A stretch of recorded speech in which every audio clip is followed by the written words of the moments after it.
I'm Moena, I'm autistic and ADHD. My name is Serena and I'm autistic. My name's Lindsay Knight and I'm autistic. My name's Miri and I'm autistic and have ADHD.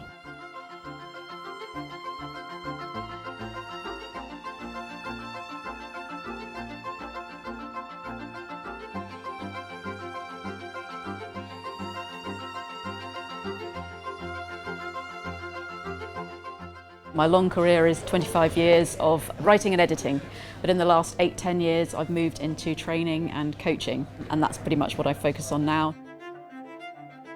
I don't put limitations on myself, but I do kind of notice that I have lower energy than other people.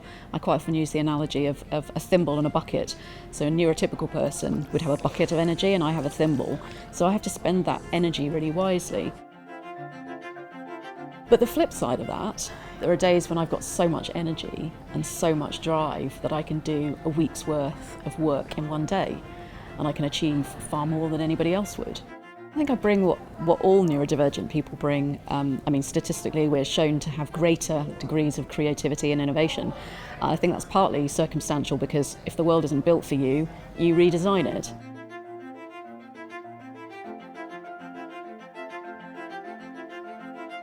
I've worked mainly as a freelancer, but I did have the ambition to kind of be part of something bigger.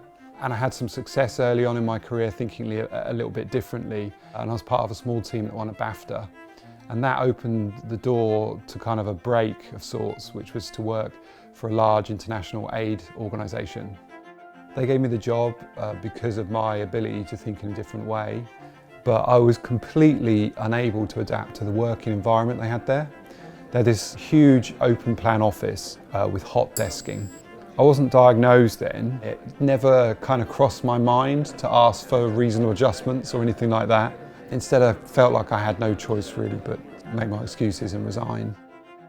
I think for me, having a diagnosis and developing language to describe my needs in the workplace, I think that's definitely been the key to driving my career forward since. And it's enabled me to, I suppose, make a difference, more of a difference in the world. And that's kind of all I ever really wanted to do.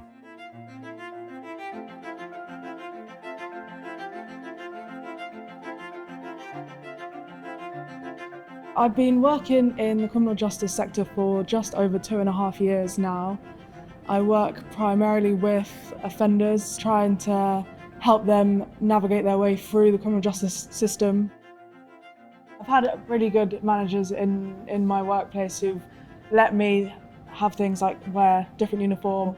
It's because of my autism, I was very sensitive to the fabric that they used and made a big difference to me every minute of the day because I always had this thing telling me I was just very uncomfortable. To be able to literally just wear a different shirt, which was still uniform, still allowed, meant that I didn't have that anymore. I can actually just fully concentrate on getting the job done.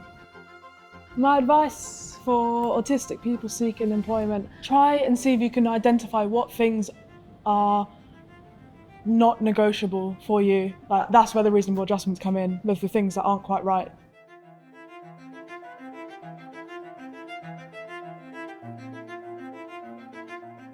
I am a professional musician and creative facilitator. I have been involved in music for over 20 years now. Sensitivity is really important, being empathetic, organised. I remember being about 5 or 6. Me and one of my siblings had friends round and we were just having tea, and then I was just being myself.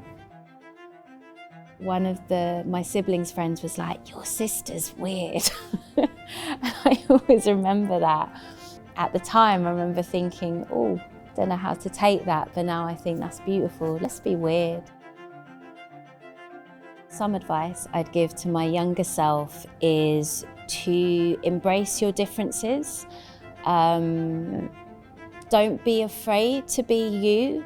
Keep knowing who you are and finding your strengths, because that will really benefit you in the workplace when you get older. And when we know what our strengths are, we can sell that in what we do through our work and know that it's not a weakness. It's an important part of who we are and what we bring.